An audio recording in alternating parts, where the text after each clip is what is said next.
बरोबर. आपण chemical reactions and equation हा लेसन सुरू केला होता. आपण केमिकल रिएक्शन्स म्हणजे काय आणि फिजिकल आणि केमिकल चेंजेस म्हणजे काय हे सगळं बोललो होतो. आता आपण त्याचा पुढचा टप्पा बोलतोय. बरोबर. केमिकल रिएक्शन्स कशा असतात, काय असतात, फिजिकल चेंजेस, केमिकल चेंजेस काय असतात हे बोललो होतो. सांगा मला काय असतात फिजिकल आणि केमिकल चेंजेस. फिजिकल चेंजेस म्हणजे जे बाहेरून होतात ते. एक्झाम्पल. बरोबर. एक्झाम्पल देऊन सांगा म्हणजे सगळ्यांना इझिली कळेल. म्हणजे एखादा कागद जो कधी फाडला तर त्याचं फिजिकल चेंजेस होईल. बरोबर. एखादा पेपर जर फाडला तर तो फिजिकल चेंजेस. ओके. अजून आईस म्हणजे पाण्यापासून आईस मध्ये रूपांतर होणं. फिजिकल का केमिकल? Physical change. मग केमिकल चेंज मध्ये काय असतं? आणि आपण एखादा पदार्थ बनवणं म्हणजे अन्न बनवणं हे केमिकल चेंज. बरोबर. कारण त्याच्यामध्ये आपण काही ऍटम्स, मॉलिक्युल्स तोडणार, जोडणार, त्याला गरम करणार, त्याला ट्विस्ट करणार, मोठे मॉलिक्युल छोट्यामध्ये ब्रेकडाऊन होणार, अशा या सगळ्यामध्ये त्याला आपण त्याच्या आतलं जे काही रचना आहे ती तोडतोय आणि त्यांना काहीतरी नवं बनवतोय. सो त्याला आपण म्हणतो chemical changes. Burning it self is a chemical change. जेव्हा आपण एखादी गोष्ट जाळतो तेव्हा त्याच्या ऍटम्स आणि मॉलिक्युल्स मध्ये ऑक्सिजनचं बर्निंग झाल्यावर काय होतं, ते जळतं आणि काय होतं, त्याच्यामधली रचना तुटते. आणि जसं आपण म्हणतो साधा पेपर जरी आपण जाळला तर त्या पेपरची खाली जी काही राख किंवा जी काही भुकटी बनते त्यातनं आपल्याला परत पेपर आधीसारखा मिळत नाही. So it's an irreversible change. So chemical change is an irreversible change, but physical change is a reversible change. बर्फाचं पाणी, पाण्याचा बर्फ, वाफेचं पाणी हे सगळं आपल्याला गोल गोल चक्र आलटून पालटून करता येतं. That's a reversible cycle, but not in the case of chemical changes, because एकदा ते झाले की झाले. इंटरनल मॉलिक्युल्स, ऍटम्स याची रचना बदलली की तुम्ही ती आधीसारखी इझिली करू शकत नाही. बरोबर. ह्या दोन गोष्टी आपण पाहिल्या होत्या. आपण त्याचे एक्झाम्पल्स पाहिले होते. जसे फिजिकल चेंजेस मध्ये आपण पाहिलं होतं की फिजिकल चेंजेस मध्ये एखादी काचेची बाटली फुटली, तशा काचा कशा झाल्या, ठीक आहे, काय झालं, फक्त फिजिकल चेंज झाला. पण केमिकल चेंज मध्ये काय झालं, त्याला भट्टीत टाकलं, त्याला तापवलं, त्याला काहीतरी बदललं की त्याचा झाला केमिकल चेंज. आता इथे पण एक्झाम्पल मध्ये आपण बघितलं होतं की दुधाचं दही होणं किंवा इडलीचं पीठ बनून तयार होणं किंवा आपला जो खिळा आहे त्याला गंज चढणं, तांब्याची भांडी असतात त्याला हिरवा हिरवा एक लेयर येणं, चांदीची देवघरातली भांडी किंवा चांदीच्या साखळ्याला काळ्या रंगाचा कसा पापुद्रा त्याच्यावर चढतो, किती पण त्याला क्लीन करा परत त्या काळ्या होतातच. अशा ह्या सगळ्या वस्तूंमध्ये झालेले जे काही बदल असतात ते असतात केमिकल चेंजेस. कारण त्याच्यामध्ये काहीतरी बदललंय म्हणून तो आलेला लेअर आहे, त्याला पेंट केलेलं नाहीये, माती लागलेली नाहीये, आतूनच ते काहीतरी झालंय म्हणून वरच्या बाजूला काळं झालंय. बरोबर. सो ह्या सगळ्या गोष्टी असतात ह्या असतात आपल्या केमिकल चेंजेस. बरोबर. केमिकल चेंजेस कसे झाले ह्याच्याकरता आपल्याला काहीतरी प्रूफ पाहिजे. वस्तूंचे वास बदलतात, रंग बदलतात, टेक्स्चर बदलतो, हलकासा आवाज येतो, काहीतरी बदलतंय, काहीतरी मिक्स होतंय, काहीतरी तुटतंय, काहीतरी जोडतंय, काहीतरी काहीतरी असं काहीतरी आवाज येतो, किंवा बुडबुडे येतात म्हणजे काहीतरी गॅसेस रिलीज होतात, किंवा त्याच्यामध्ये काहीतरी बदल झाल्यासारखं आपल्याला दिसतं, छोटं छोटं काहीतरी आतमध्ये हलतंय, मिक्स होतंय, हे दिसतं आपल्याला. जसं की ह्या सगळ्या प्रोसेसेस मधनं हे सिद्ध होतं आतमध्ये काहीतरी बदललंय म्हणून वरची वस्तू बदललेली आहे. तर हे सगळे साईन कसले, केमिकल रिएक्शनचे साईन्स. ठीक आहे. आता आपण ह्या दोन्ही गोष्टी ज्या मगाशी बोललो, chemical changes, physical changes, we already have discussed that in detail. तर या फिजिकल चेंजेस मध्ये काय होतं, टेम्पररी चेंजेस असतात, रिव्हर्सिबल असतात आणि त्याच्यामध्ये फक्त फिजिकल प्रॉपर्टीज बदलतात. वस्तूच्या फिजिकल प्रॉपर्टीज मध्ये काय आहेत, रंग आहे, शेप आहे, व्हॉल्यूम आहे किंवा त्याची डेन्सिटी आहे, ह्या सगळ्या गोष्टी या फिजिकल चेंजेस मध्ये ह्या सगळ्या फिजिकल प्रॉपर्टीज त्याच्या बदलतात. पण केमिकल चेंजेस मध्ये फिजिकल प्रॉपर्टी हे प्रूफ आहेत की बदलतात. आंबा पिकणं, केळं पिकणं, लिंबू पिकणं हे सगळे हिरव्याचे पिवळे झालेले सगळी फळं आहेत. ह्याच्यामध्ये आकार बदलला, त्याचा वास बदलला, त्याचा रंग बदलला, त्याचा टेक्स्चर पण बदलला. ह्या सगळ्यामध्ये आपल्याला कळलं की आतमध्ये काहीतरी बदललंय. So that is an indication. Physical changes are indication of internal chemical changes most of the times. बरोबर. केमिकल चेंज झाला आहे हे सिद्ध करण्याकरता सुद्धा आपण फिजिकल चेंजचा वापर करतो. पण केमिकल चेंजेस आर परमनंट आणि त्याच्यामधनं जे काही बनतं ते काहीतरी नवं असतं. आधीच्या पाण्याच्या वाफेतलं, पाण्यातलं लिक्विड मधलं किंवा बर्फातलं केमिकल फॉर्म्युला इज H2O. ह्याचा फॉर्म्युला बदललेला असतो. कार्बन, त्याचा मॉलिक्यूल, पण बर्निंग नंतर कार्बन डायऑक्साईड गेला, मग खाली काय उरलं, तो वेगळा मॉलिक्युल. सो याच्यामधनं फिजिकल आणि केमिकल चेंजेस हे वेगळे वेगळे आहेत हे आपल्याला कळतं. बरोबर. आणखीन आपल्याला आता मागच्या वेळेला आपण बघितलं होतं की केमिकल रिएक्शन लिहायची कशी. एकतर असतं वर्ड इक्वेशन, दुसरं असतं केमिकल इक्वेशन. वर्ड इक्वेशन मध्ये आपण काय म्हणतो, take copper sulphate add zinc, you will get zinc sulphate and copper. नावं घेतली, केमिकल रिएक्शन सांगून झाली. हे काय शाब्दिक समीकरण म्हणजे वर्ड इक्वेशन, वर्ड मध्ये सांगितलेलं. But when I see and I write it as per molecular formula, as per equation, chemical indications of what is mixing with what, in which state, what I'm getting is the chemical equation. आणि हे जास्त precise असतं, जास्त easy असतं, छोटं असतं आणि detailed असतं. Now see, in a chemical reaction we have reactants and we have products. Reactants are those who will react with each other and will give the product. So all the reactants will be at the left hand side of the equation mark or the arrow. On the right hand side, we will have all the products. If we have more than one reactant, we will write plus sign when we will add them. Likewise, when we have more than one product, we will add every product separately and give plus sign in between them. Why? ह्याच्या बरोबर हे पण बनलंय, ह्याच्या बरोबर हे पण बनलंय. We have to show it in this way. So for that, we have to add plus sign to show that this plus this is all added. This plus this we have achieved after the reaction. Itka sopa. Again, we can write this in detail. So what we will write at the bottom of the reactants and the products, their states. CuSO4 इथं बघा, इथे लिहिलं AQ म्हणजे aqua, aqueous solution. मी तुम्हाला आधी पण सांगितलं होतं, aqua शब्दाचा अर्थ आहे पाणी. आपल्याला aquatic हा शब्द होता, टेरेस्ट्रियल अॅनिमल्स, aquatic अॅनिमल्स, बरोबर. ह्याच्यामध्ये aqua हा शब्द होता. So that aqua tells us about water. पाण्यामध्ये कॉपर सल्फेट आपण मिक्स केले आणि त्याच्यामध्ये आपण झिंकची पावडर घातली, that is in the solid state. So what we get is zinc sulphate, that is in the aqueous state and copper in the solid state. बरोबर. But during all this what we get out is heat. ह्या equation मध्ये आपल्याला असं दिसतंय की heat is obtained at the end of the reaction. म्हणजे product मध्ये आपल्याला हीट मिळालेली आहे, हीट टाकलेली नाहीये, हीट मिळालेली आहे. म्हणजे ही रिएक्शन झाल्यानंतरचा हा जो काही कंटेनर असेल तो गरम होईल. बरोबर. आता कॉपर सल्फेट कसं दिसतं तुम्हाला माहितीये का? आत्ताच आम्ही ते बोललो होतो. So I want to show you that. Copper आणि कॉपर सल्फेट, कॉपर क्रिस्टल्स कसे दिसतात तुम्हाला माहितीये का?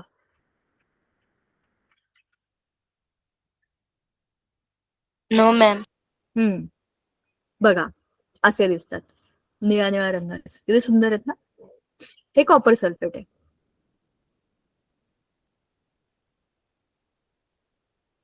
पाहिलं किती छान रंग आहे, निळा निळा.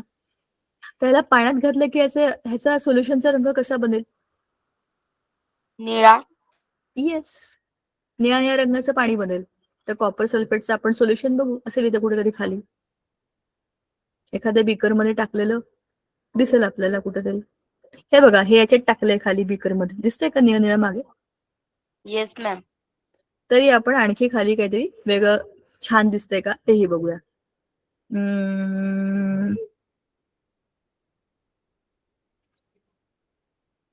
कशाला, आपण इथे बघूया. बघा, हे कॉपर सल्फेटचं सोल्युशन. आता झिंक, हे बघा इथे छान आहे की निळ्या निळ्या रंगाचं क्लिअर दिसतंय बघा. आता आपण बघूया झिंक. झिंक कसा दिसतो? असा दिसतो, सिल्वरी मेटल. आता झिंक सल्फेटचं सोल्युशन कसं दिसतं?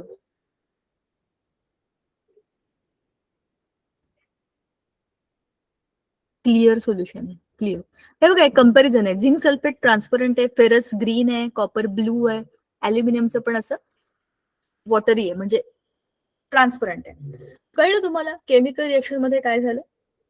ब्ल्यू Yes, कलरचं सोल्युशन कलरलेस होणार आहे आपलं, जेव्हा आपण ही कॉपर सल्फेट आणि झिंक सल्फेटची रिएक्शन आहे काही. तर याच्यामध्ये आपल्याला काय समजलं की ह्या केमिकल रिएक्शन मध्ये रंग बदलतो. निळ्या रंगाचं सोल्युशन आपलं पांढऱ्या रंगाचं होईल. आता कॉपर आणि झिंक कुठे असतात पिरियॉडिक टेबल मध्ये? आपण जरा बघूया. हा,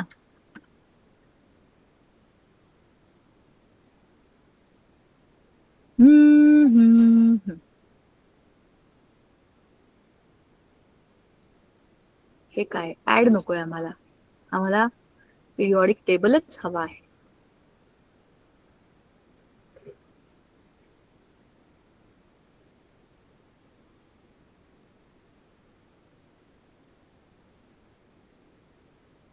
हे जरा बरं आहे, खूपच डार्क नको, नीट दिसलं पाहिजे.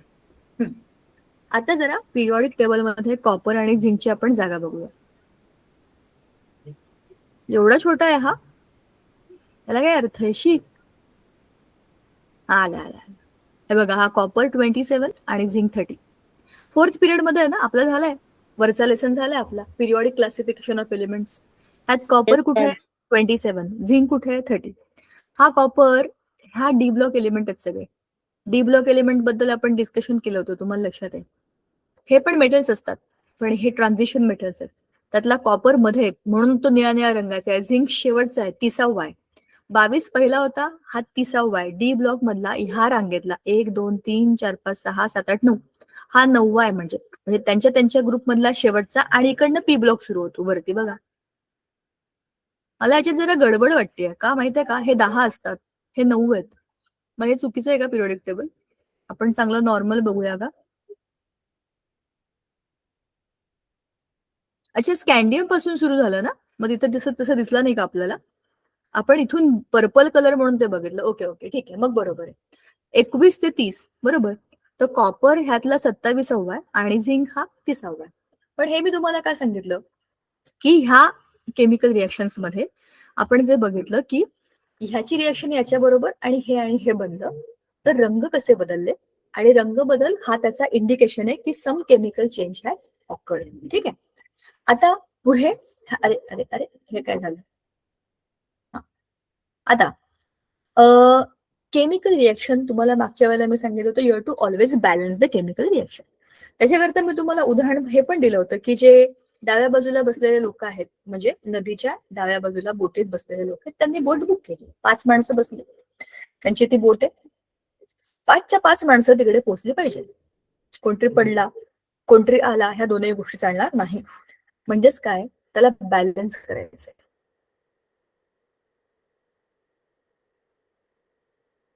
आता बघा, वजन काढताय, डावीकडे खालच्या बाजूला गेलाय, तो खाली गेला, आणि उजवीकडे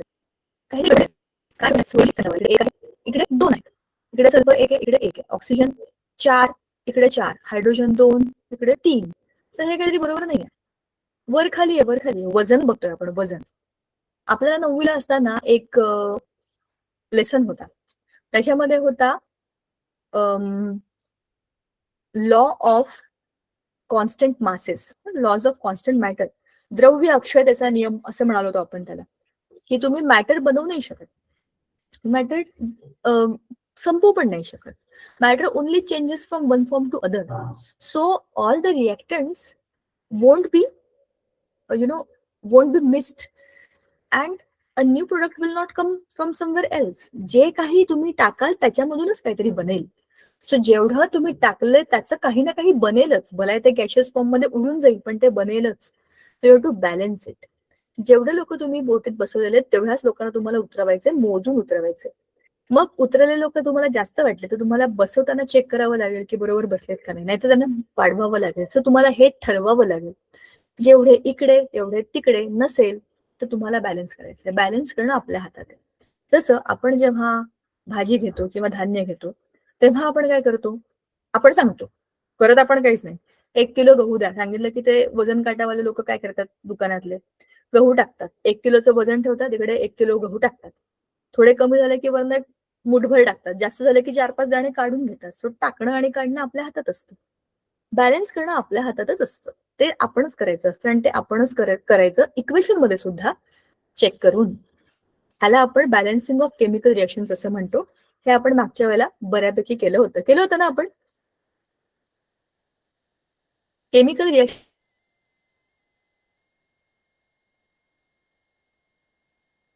आणि इक्वेशन. मॅम आवाज ब्रेक होतोय. आपण केमिकल म्हणजे मला तुम्हाला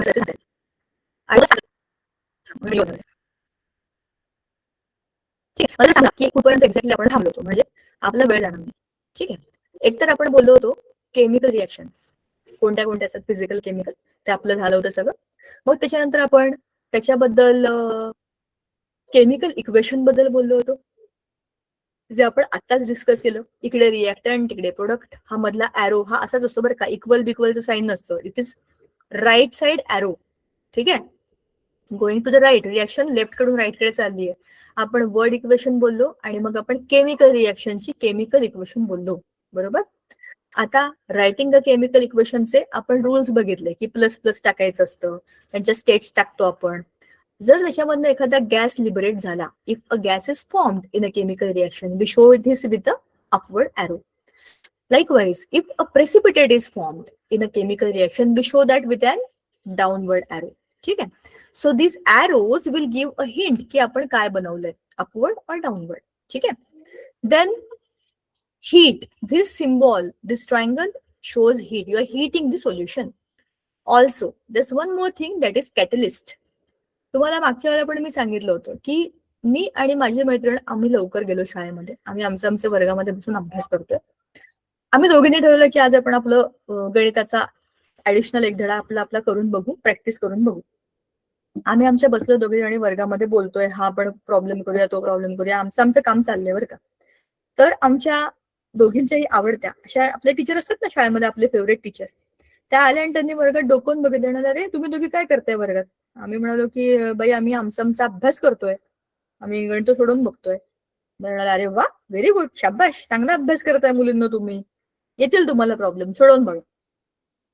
ह्या सगळ्या सिच्युएशन मध्ये त्या आल्या का आमच्याबरोबर गणित करायला? नाही आल्या. आम्ही आमचं काम करत होतो ते आम्ही आणखीन चांगल्या पॉझिटिव्ह माइंडने करायला लागलो. त्याला म्हणतात द रोल ऑफ कॅटलिस्ट. तसं आपल्या घरामध्ये पण मला ही दोन्ही उदाहरणं खूप आवडतात, कारण की रिअल आहेत.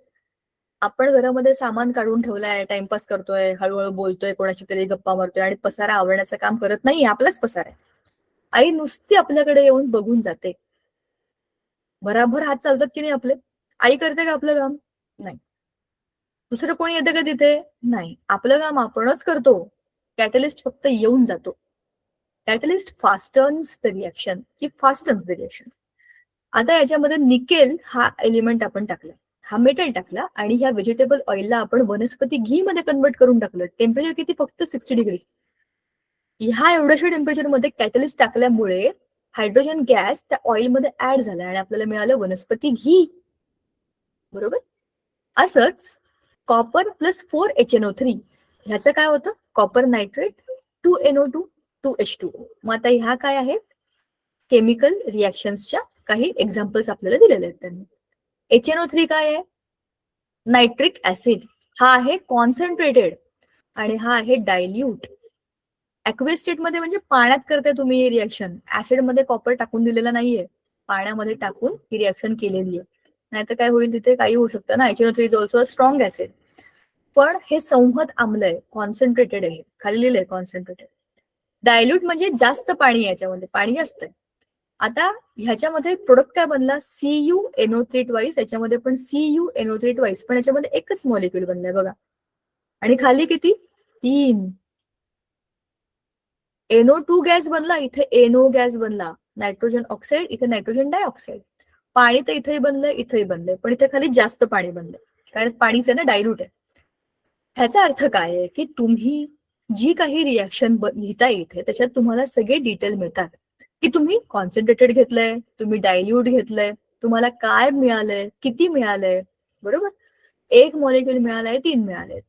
हा मॉलिक्युलच बदललेला आहे, म्हणजे हा गॅस आणि हा गॅस हे वेगवेगळे गॅसेस आहेत. हे कधी कळतं? जेव्हा तुम्ही याचं त्या कंपॅरिझन करून बघू शकता. इथे कॉपरचा आपल्याला एकच ऍटम पुरला, इकडे आपल्याला 3 लागतात. ह्याचे 8 मॉलिक्युल लागतात, ह्याचे 4च लागतात, कारण हे कॉन्सन्ट्रेटेड आहे, हे डायल्यूट आहे. हे आता मी कसं सांगू शकतो तुम्हाला? मला इथे समोर त्याचा कंपॅरिझनचा टेबल फॉर्म दिसतोय, बरोबर. So this is how a chemical reaction helps us, बरोबर. आता आपल्याला जे मी तुम्हाला म्हटलं होतं, द्रव्य अक्षतेचा नियम, the law of conservation of matter, की जेवढे रिएक्टंट आहेत तेवढेच प्रोडक्ट आहेत, काहीच बदल होत नाही, वजन तेवढंच राहतं. AgNO3 plus NaCl you add, you get AgCl and NaNO3, बरोबर. अशा पद्धतीने आपली ही केमिकल रिएक्शन बदलते. आता balancing a chemical equation, balance कसं करायचं हे मागच्या वेळेला बोललोय का आपण?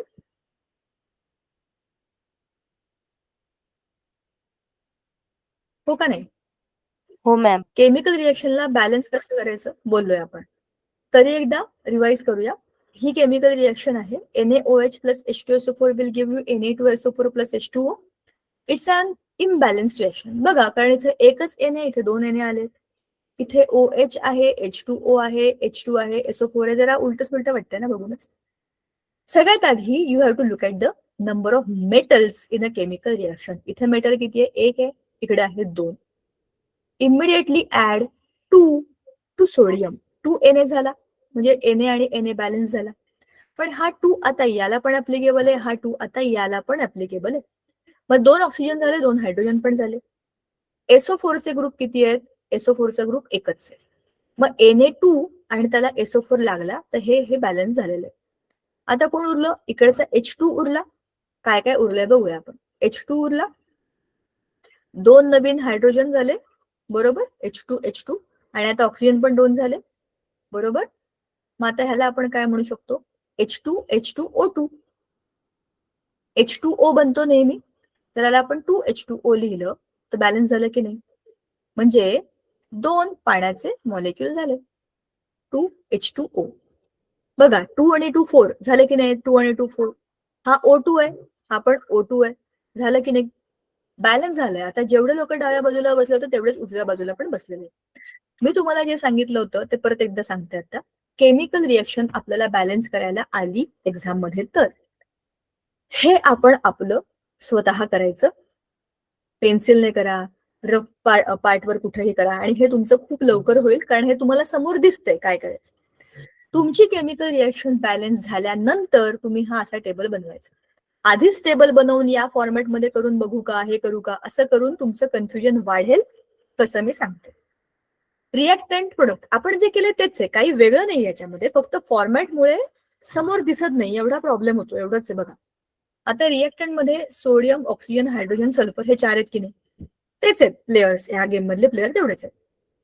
सोडियम 1 आणि 2 हा आपल्याला दिसतोय.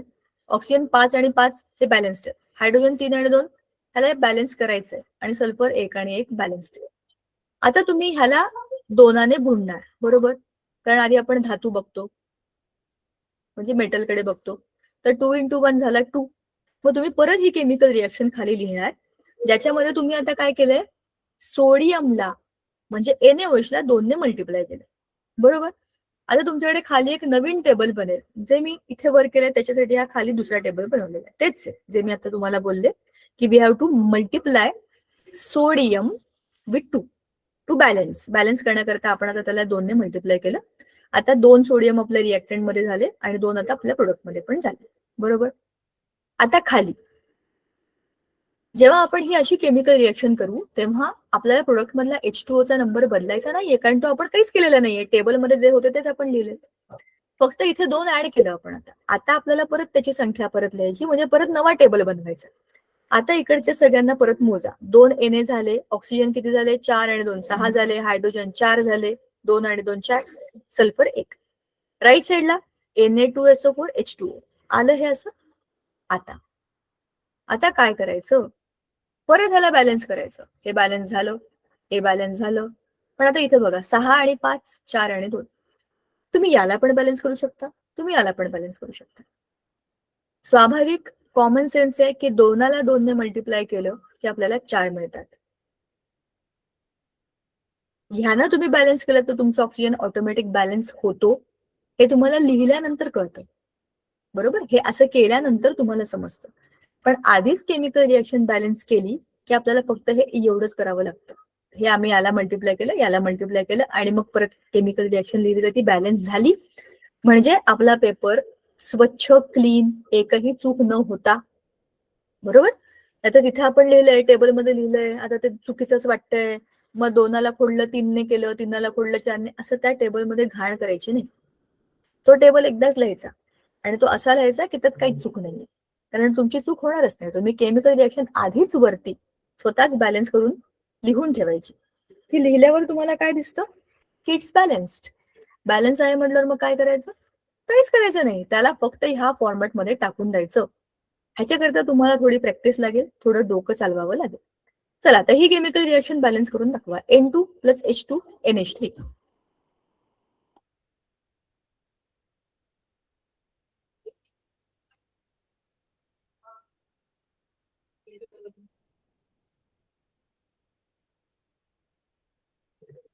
काय मॅम? ही केमिकल रिएक्शन बॅलन्स करून दाखवा म्हटलं.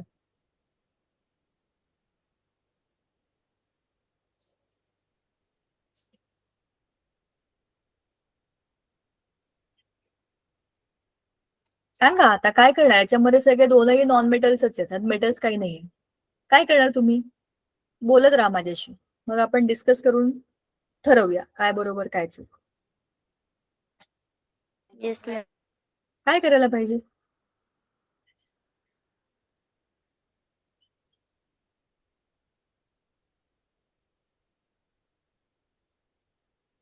सांगा.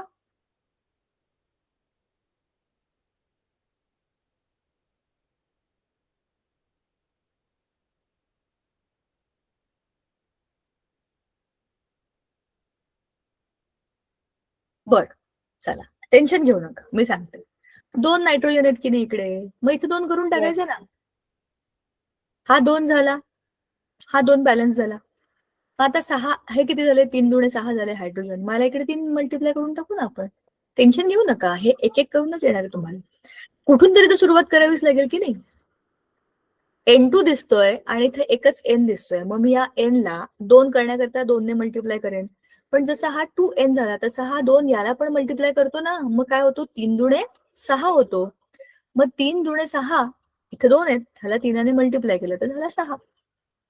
मी काहीच केलेलं नाहीये, मी फक्त केमिकल रिएक्शन मध्ये डावीकडचे उजवीकडे, उजवीकडचे डावीकडे असं केलेलं आहे. बरोबर,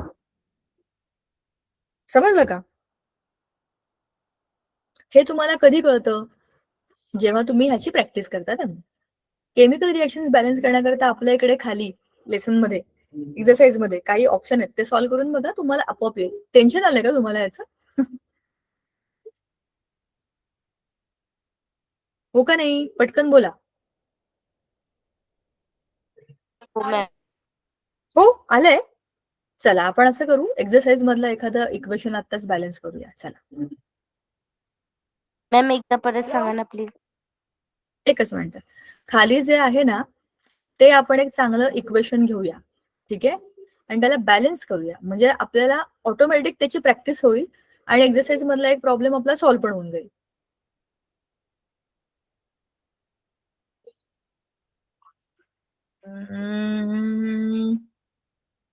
आपल्याला काय करायचंय? डाव्या आणि उजवीकडच्या लोकांना चेक करायचं, आणि जे चेक केल्यावरती आपल्याला दिसतात वर खाली आहेत, त्यांना आपल्याला बॅलन्स करायचं. ऑक्सिडेशन बॅलन्स करायला हे बघा, आता ही आलेली आहे. आपण ही घेऊया सोपी दुसरी. आधी आपण दुसरीने सुरुवात करू, ठीक आहे. SO2 त्याच्यापेक्षा पण सोपी आहे, तिने सुरुवात करूया. खालचं बघा, AgS सॉलिड फॉर्म मधला प्लस HCl ऍक्वियस म्हणजे पाण्यातलं ऍसिड आहे, पाण्यात घातलेलं. तुम्हाला येतं AgCl, खालच्या बाजूला एरो म्हणजे काय झालंय?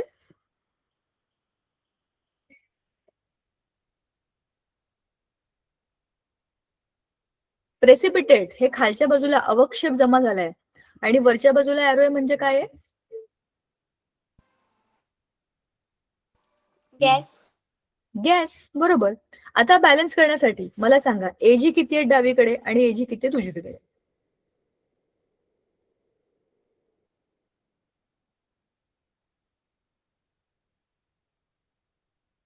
अरे, Ag म्हणजे सिल्वर. सिल्वरचे किती ऍटम आहेत डाव्या बाजूला? रिएक्टंट मध्ये सिल्वरचे किती ऍटम आहेत ते मोजून सांगा की मला. ह्याच्यात असं काय आहे जे तुम्हाला न म्हणजे बघता येत नाही, सांगता येत नाही? सोडवतोय ना आपण, उत्तर तर द्या. 2. 2 आहेत हे? ओ सॉरी मॅम, 1 आहे. 1 आहे. हा सिल्वरचा एकच ऍटम आहे. इथे किती आहे उजवीकडे? 1. एकच आहे, बरोबर. म्हणजे Ag जेवढे आहेत तेवढेच Ag इकडे आहेत, ह्याचं आपल्याला काही टेन्शन नाहीये. हायड्रोजन किती आहे तिकडे? एक. एक. इकडे किती आहेत? 2. 2. म्हणजे कशामध्ये गडबड आहे? हायड्रोजन मध्ये गडबड आहे. क्लोरीन इथे किती आहेत? 1. इकडे किती आहे? 1. पण एका माणसामुळे सगळा गोंधळ झालेला आहे. तो कोण आहे? हायड्रोजन. आता मला याला हायड्रोजन. बॅलन्स करायचं असेल तर मला काय करावं लागेल? हायड्रोजन 2 आहेत तर मला इथे काहीतरी बदलावं लागेल ना. कुठे बदलू?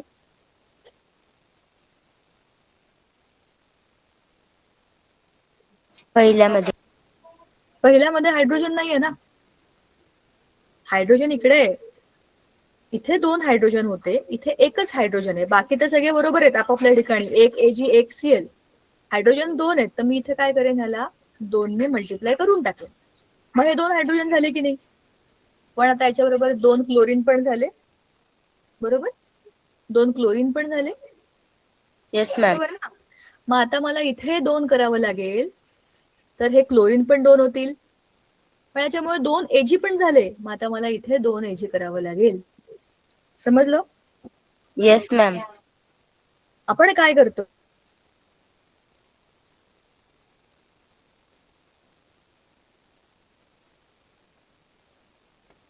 बघा,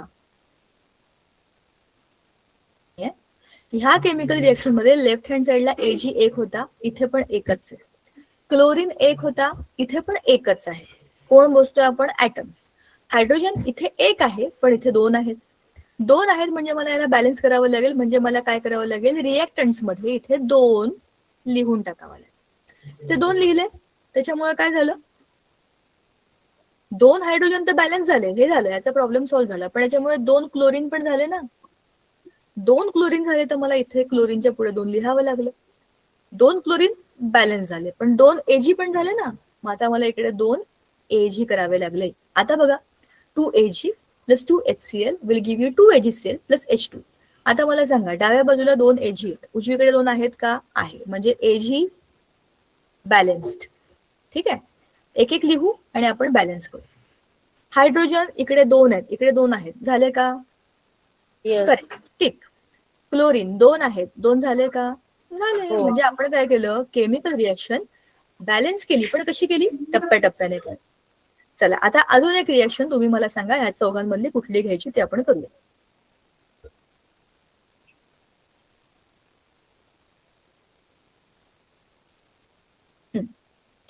सांगा पटकन, कुठली घ्यायची आहे? Ma'am D. डी वाली घ्यायची. चला सांगा, डावीकडे सोडियम किती आहेत?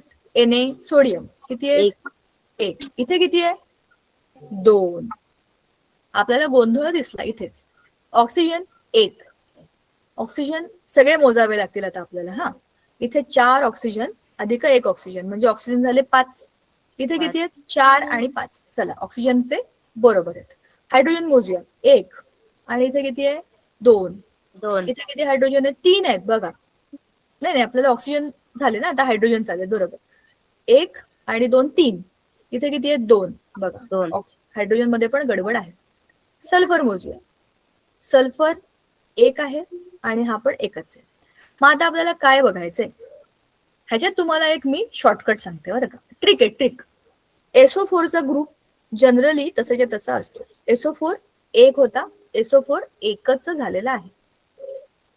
SO4 चा पूर्ण ग्रुपच्या ग्रुप शिफ्ट झालेला आहे. कसा काय? ही डिस्प्लेसमेंट रिएक्शन आहे. डिस्प्लेसमेंट आपण आता करू तेव्हा तुम्हाला समजेल. SO4 च्या पूर्ण ग्रुपला सोडून देऊ आपण.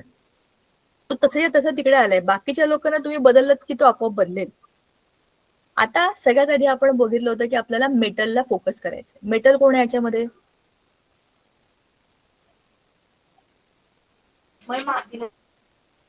या केमिकल रिएक्शन मधला मेटल कोण आहे? सोडियम. सोडियम 1 आहे आणि इथे 2 आहेत. मग आता मी काय करेन? सरळ याला 2 ने मल्टिप्लाय करून टाकेन. आता झाले 2 सोडियम. हे बॅलन्स झालं. ह्याच्यामुळे इथे ऑक्सिजन किती झाले? 2 झाले. हायड्रोजन किती झाले? 2 झाले. म्हणजे आता माझ्याकडे O2 झाले आणि H2 पण झाले. बरोबर. आता इथे H2 आहे, अजून एक H2 आहे. म्हणजे O2 झाला आणि H2 आणि हा एक उरलेला H2 ऑलरेडी आहेच ना माझ्याकडे लेफ्ट हँड साईडला. आता राईट हँड साईडला माझ्याकडे Na चे बॅलन्स झालेले, SO4 चे बॅलन्स झालेले आणि H2O चा एक मॉलिक्युल आहे इथे. म्हणजे इथे माझ्याकडे ऑलरेडी एक H2 आहे आणि यातला एक ऑक्सिजन आहे. मग काय उरलं? H2 आणि उरलेला ऑक्सिजन. मला मी जर 2 लिहून टाकलं तर समजा आता या दोघांचे मिळून किती होतात? H4 झाले, H2 आणि H2 आणि O2 म्हणजे 2 ऑक्सिजन, बरोबर ना? झाले का हे 2 आणि 2 4 आणि हे 2? Yes ma'am. सांगा, कठीण होतं का हे? नाही, फक्त हे लेंदी होतं, हे नवीन होतं आपलं. परत एकदा करायचं. Yes ma'am. बाकीच्यांनी पण जरा सांगा, तुम्हाला कळतंय का? कळलंय नाही कळलंय, बापरे शी हे कशाला आलंय असं वगैरे जे जे काय वाटते खऱ्या खऱ्या ओपिनियन मला आता सांगून टाका. तर मला तुम्हाला आणखी काही वेगळ्या पद्धतीने सांगता येईल का हे सुचेल. तुम्हाला कळलं तर माझं हे डोकं चालायचं थांबतंय. अरे कळलंय असं होतं ते. सांगा पटकन, कळलंय का? कळलंय मॅम. अजून एकदा हे सोडवायचंय का? कोणीतरी हँड रेस केलाय, बोला पटकन.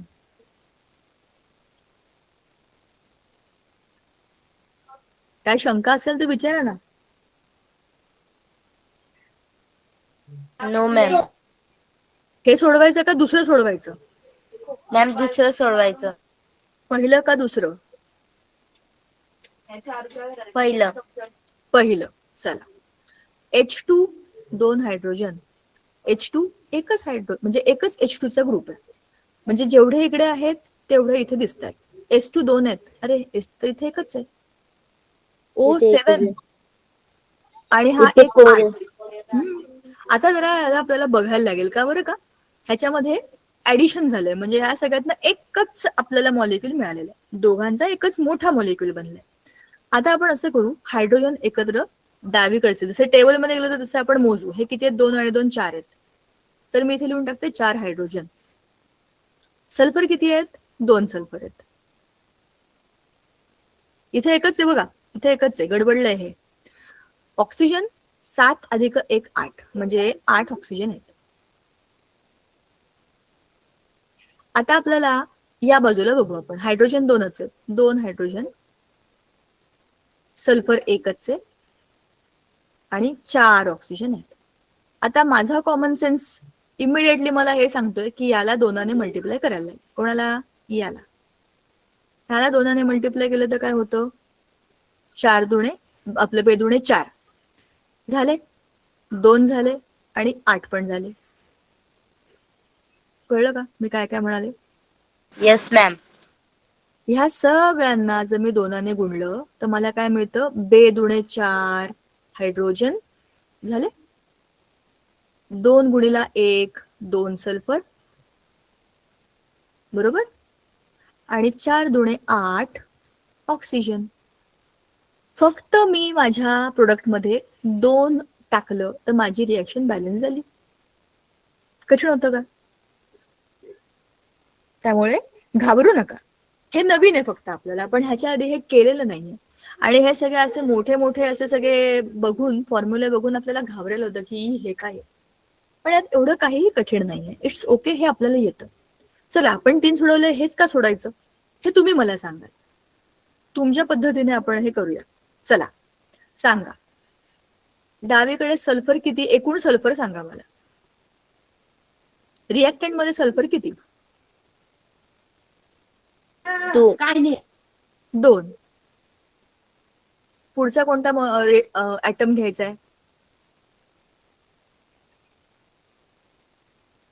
आपण ही केमिकल रिएक्शन सोडवतोय. ऑक्सिजन किती आहेत? 2 आहेत, दिसतात की इथे. हायड्रोजन किती आहेत? 2. 2. हे झालं रिएक्टंट्स. प्रोडक्ट मध्ये सांगा, प्रोडक्ट मध्ये सल्फर किती आहे? एकच आहे. हायड्रोजन 2. ऑक्सिजन 1 आहे. आता सांगा मला काय करावं लागेल?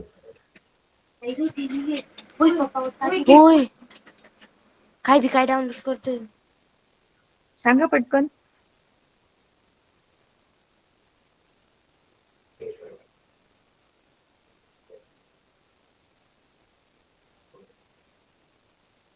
अरे इथं सल्फर 1 आहे तर तुम्हाला याला 2 ने मल्टिप्लाय करावं लागेलच ना.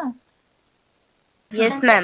तुम्हाला 2s करावं लागणारच आहे. इथे तुम्हाला s ला 2 ने मल्टिप्लाय करावं लागेल. H2 झाला, ऑक्सिजन 2 आहे, तुम्हाला याला पण 2 ने मल्टिप्लाय करावंच लागणार आहे. कारण असं केल्यामुळे तुमचं आता काय होईल, अरे गडबड होणार आहे का बघा बरं. हा 2 ऑक्सिजन, हे 2 ऑक्सिजन झाले. हायड्रोजन इकडे 2 आहेत पण इथे 4 होतील. आता काय येस करायचं, मॅम. आता सांगा काय करायचं.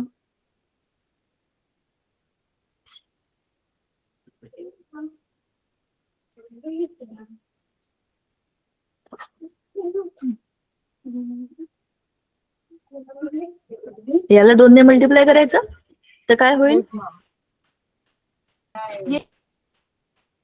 4. 2 आणि 3 सल्फर होतात ना.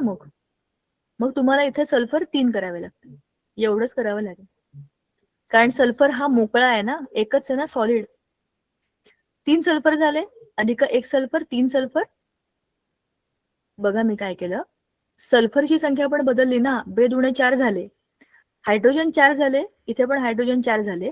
ऑक्सिजन 2 होते, ऑक्सिजन 2 झाले, बरोबर. सल्फर 2 झाले आणि हा इकडचा एक सल्फर आहे ना ऑलरेडी. मग येस इथे मी मॅम. काय करेन, 3 सल्फर लिहून टाकेन, झाली, बॅलन्स झाली केमिकल रिएक्शन. Yes ma'am. बरोबर बॅलन्स. आहे, बॅलन्स झाली. थोडासा याला आपल्याला विचार करून लॉजिकली सोडवावं लागतं, पण हे होतं. ठीक आहे, ओके, कठीण नाहीये, नवय. चला आता आपण जे बघणार आहे पुढचा मुद्दा तो हा आहे की there are 4 types of chemical reactions based on their breaking and making of bonds. सगळ्यात पहिले आहे कॉम्बिनेशन. कॉम्बिनेशन मध्ये काय होतं, ऍड होतात गोष्टी. आमचा 2-3 जणींचा ग्रुप होता. एक नवीन मुलगी आली यावर्षी आमच्या वर्गात आणि ती आमच्या ग्रुपमध्ये जॉईन झाली. सो आमचा ग्रुप मोठा झाला, पण ऑलरेडी एका ग्रुपमध्ये मेंबर वाढल्यामुळे त्याची साईज वाढली. कॉम्बिनेशन म्हणजे कंबाईन करणं, एकच मोठा मॉलिक्यूल बनणं. हा गेम आपण खेळला ना लहानपणी, तुकडे तुकडे जोडायचे आणि त्यातनं एकच मोठी काय आकृती आहे, चित्र आहे ते बनवायचं. ह्याच्यामध्ये Mg आणि O2 हे वेगळे वेगळे लोक आहेत. हे एकत्र आले की काय बनतं, MgO बनतं. आणि MgO हे काय आहे, एकच मॉलिक्यूल आहे. बघा ह्याच्यातनं प्लस प्लस प्लस काही आलेलं नाहीये, जे काही आहे सगळं ऍड झालं, एकच गोष्ट बनली. फॉर एक्झाम्पल, तुम्ही जेव्हा मॅगी करता, तुम्ही भांड्यामध्ये पाणी घेता, मसाला टाकता, मीठ टाकता, तिखट टाकता, मॅगी टाकता, आणखीन तुम्हाला काय टाकायचं असेल ते तुम्ही टाकता आणि त्याला उकळता. ह्या सगळ्यांना तुम्हाला फक्त मॅगीच मिळतं की नाही. त्या मॅगी बरोबर काही वेगळं मिळालंय, त्याच्यावर काही वेगळं मिळालं असं काही होत नाही. याचाच अर्थ असा आहे की तुम्ही सगळं एका भांड्यात टाकून एकच गोष्ट बनवली, एकच पदार्थ शिजला ना तुमचा. सो कितीही वेगवेगळ्या गोष्टी टाका, बनणारी गोष्ट एकच आहे, दॅट इज कॉम्बिनेशन. सो आपण जेव्हा म्हणतो ना, food is combination of so many ingredients, बरोबर. इट इज कॉम्बिनेशन, आपण ऍड करतोय सगळं. ह्याच्या उलट आहे डिकम्पोजिशन. जर या MgOच्या मॉलिक्यूलला मी ब्रेक केलं तर मला ऍटम्स मिळतील. Mg वेगळा मिळेल, ऑक्सिजन वेगळा मिळेल, बरोबर. डिकम्पोजिशन मध्ये एक मॉलिक्यूल ब्रेक होतो आणि त्यातनं त्याचे छोटे मॉलिक्युल्स मिळतात किंवा त्याचे ऍटम्स मिळतात. ही आहे सुक्रोज, C12H22O11. हा मोठा मॉलिक्यूल तुटला तर आपल्याला 12 कार्बन वेगळे मिळतात आणि 11 मॉलिक्युल्स ऑफ वॉटर मिळतात, बरोबर. ही काही डिकम्पोजिशन रिएक्शन, याच्यात तुटणं आहे, तुटणं, इट इज ब्रेकिंग. आता डिस्प्लेसमेंट, डिस्प्लेसमेंट या शब्दाचा अर्थ काय आहे, आपण लहानपणी तो गेम खेळला होता ना, मामाचं पत्र हरवलं. आपण असे गोल बसायचो, मागून एक कोणतरी मुलगा पळत पळत यायचा, कोणाच्या तरी एकाच्या मागे ते पत्र टाकायचा, मग तो मुलगा उठायचा आणि आपण त्याच्या जागी बसायचं. म्हणजेच काय करतोय, आपण जागा बदलतोय. जे आपण मगाशी बघितली होती ना, कॉपर सल्फेट, निळ्या रंगाचं सोल्युशन, झिंक येस टाकलं मॅम. पांढऱ्या रंगाचं होतं. त्याच्यात झिंकने काय केलं, झिंक हा त्या आगाऊ मुलांपैकी आहे जो स्वतः येतो, दुसऱ्यांच्या बेंचवर त्यांना हकलून देतो आणि तिथे जाऊन बसतो. त्या कॉपरला, सल्फेट बरोबर बसलेल्या कॉपरला याने काढून टाकलं, स्वतः तिकडे जाऊन बसला. डिस्प्लेसमेंट, बरोबर. A+BC will give you AC+B, जागा बदल आहे फक्त. डबल डिस्प्लेसमेंट म्हणजे काय, उभा खो खो, सगळेच उभे असतात त्यात, पळणारे पण, पकडणारे पण, आणि त्याच्या मधनं आपण जेव्हा जातो म्हणजे 2 मुलं पळतात, 2 पकडतात, असा तो एक खूपच धावाधावीचा गेम असतो. त्याच्यामध्ये काय चाललंय, डबल डिस्प्लेसमेंट काहीही नाहीये. समजा बस आहे, बसच्या 2 बाजूबाजूच्या सीटमध्ये मी आणि माझी मैत्रीण बाजूबाजूला खिडकीच्या इकडे जाऊन बसलो. शेजारच्या सीटवरती. मला पण खिडकी पाहिजे, तिला पण खिडकी पाहिजे. आम्ही बसलो. पण आम्हाला आठवलं, आई शपथ, उद्याचं काहीतरी महत्वाचं बोलायचंय शाळेतलं. मग आमच्या बाजूला, माझ्या बाजूला एक ताई बसली, तिच्या बाजूला एक काकू बसले. मग आम्ही एकमेकींना असं वाकून म्हणालो, अगं आपल्याला उद्याचं बोलायचंय ना, मग जरा बाजूबाजूला बसूया. मग काय करता येईल? मला माझी सीट सोडून तिच्याकडे जाता येईल, तिला तिची सीट सोडून माझ्याकडे येता येईल. माझ्या बाजूच्या मुलीला मला सांगतील काकूंच्या जागेवर जाऊन बस आणि तिला माझ्या जागेवर येऊ दे. बरोबर? असं काहीही करता येऊ शकतं. आम्ही 4 जण आलटून पलटून कशाही जागा बदलल्या तरी आमची जागा बदलणार आहे, डिस्प्लेसमेंटच होणार आहे. बरोबर? प्लेसमेंट या शब्दाचा अर्थ आहे जागेवर ठेवणे. डिस्प्लेसमेंट या शब्दाचा अर्थ आहे जागेवरून हलवणे. डबल डिस्प्लेसमेंट म्हणजे डबल डबल वेळा हे काम करणं. समजलं? ह्या 4 केमिकल रिएक्शन्स आहेत. खूप मस्त आहेत, इंटरेस्टिंग आहेत. पण त्या आपण बघूया पुढच्या वेळेला. तर आज आपण इकडे थांबूया. पुढच्या वेळेला आपण जेव्हा भेटू तेव्हा या धड्याचा पुढचा पाठ करू. ह्या 4ही रिएक्शन्स एकदा आपण पुस्तकात बघू आणि त्याच्यानंतर आपण एक्झोथर्मिक, एंडोथर्मिक हा पार्ट पण बघू. त्याच्या मला वाटतं पुढच्या लेक्चरला आपला हा लेसन संपेल, कारण मग काही उरलेलं नाहीये. थोडासा एंडचा पार्ट आहे. तो झाला की we will be ending with this lesson and we will be may be starting with the third lesson of our text book or we will revise first. असं आपण काहीतरी चांगला प्लॅन करू. आपल्याकडे 4च धडे आहेत, सो त्याला घाईघाईमध्ये संपवायचं नाही आपल्याला. We have to revise all the concepts very well. We have still lot of time to study the things in proper way. तर पुढच्या वेळेला जेव्हा भेटू तेव्हा आपण ह्याला एंड करू. हा पूर्ण ऑलमोस्ट लेसन आपला संपेल. तोपर्यंत त्याला लॉजिकली मला सांगा, एंडोथर्मिक आणि एक्झोथर्मिक ह्याचा अर्थ काय असेल? एंडो म्हणजे काय आणि एक्झो म्हणजे काय?